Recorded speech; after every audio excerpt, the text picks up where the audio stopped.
বছর দশেকের নাবালিকা টিউশন পড়ে বাড়ি ফিরছিলেন, তাকে যৌন নির্যাতন করে খুন করেছে অভিযোগ আসছে কুলতলি জয়নগর এলাকা থেকে। দুর্ভাগ্যের বিষয় আমাদের, যখন তিলোত্তমাকে নিয়ে সারা রাজ্য নয় সারা দেশ উত্তাল, সেই সময় রাজ্যে এ ধরনের ঘটনা কিভাবে ঘটে যাচ্ছে। ব্যাপারটা হচ্ছে রাজ্য সরকার তিলোত্তমার পক্ষ না নিয়ে সরকার এক প্রকার এই ধর্ষক খুনিদেরকে বাঁচানোর জন্য যেভাবে ডজন ডজন উকিল সুপ্রিম কোর্টে অ্যাপয়েন্ট করছে, ফলে যাদের মধ্যে এই পশুবৃত্তিগুলো আছে আরো বৃদ্ধি পাচ্ছে। কোনোভাবে তাদের কাছে এই মেসেজটা যাচ্ছে যে খুনি ধর্ষকদেরকে রাজ্য সরকার আড়াল করছে বা বাঁচিয়ে নেবে, ফলে আমাদের এই দুর্দিন দেখতে হচ্ছে। আমি এই সরকারকে ধিক্কার নিন্দা জানাচ্ছি। তিনি ল অ্যান্ড অর্ডার সিচুয়েশন যে ক্রিয়েট হচ্ছে বা এই ধরনের ঘটনা ঘটছে, এটাকে রোধ করতে ব্যর্থ হচ্ছে।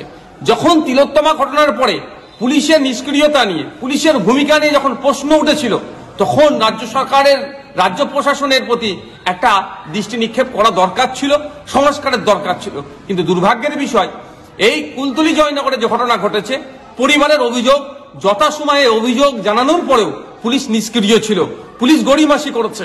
পুলিশ যদি সক্রিয় থাকতো তাহলে হয়তো এই ঘটনা নাও ঘটতে পারতো। আমরা ভুলে যাচ্ছি না, যখন দলুয়াখাকিতে ওই ইনসিডেন্ট ঘটেছিল, বাড়িতে পুড়িয়ে আগুন লাগিয়ে দিয়েছিল একাধিক গাড়িতে, আমি তখন যেতে চাইছিলাম, তখন আমাদেরকে আটকানো হয়েছিল। রাস্তা পরিবর্তন করে অন্য রাস্তাতে গিয়েছি, পুলিশ প্রশাসন এসে আমাদেরকে আটকে দিয়েছে। পুলিশ সেই সময় যে সক্রিয়তা দেখিয়েছিল আমাদেরকে, এই আমার নাবালিকা বোনটার জন্য যদি, এই বছর দশেকের বোনটার জন্য যদি পুলিশ সক্রিয় হতো, তাহলে হয়তো এই দিন দেখতে হতো না। দুর্ভাগ্যের বিষয় যে পশ্চিমবাংলার সরকার এবং পশ্চিমবাংলা প্রশাসন ক্রমশ ফেল হচ্ছে, তারা আর দায়িত্ব নিতে পারছে না। আমি আশা করব মুখ্যমন্ত্রীর কাছে, পুলিশ প্রশাসনের কাছে দ্রুত এর সাথে, এই খুনের সাথে, এই যৌন নির্যাতনের সাথে যে বা যারা যুক্ত আছে প্রত্যেককে গ্রেফতার করে ফাস্ট ট্র্যাক কোর্টের মাধ্যমে দ্রুত শাস্তির ব্যবস্থা করা হোক। আর একটা অনুরোধ আমার মুখ্যমন্ত্রীর কাছে, এর যেন আপনি আবার রেড বেঁধে দেবেন না।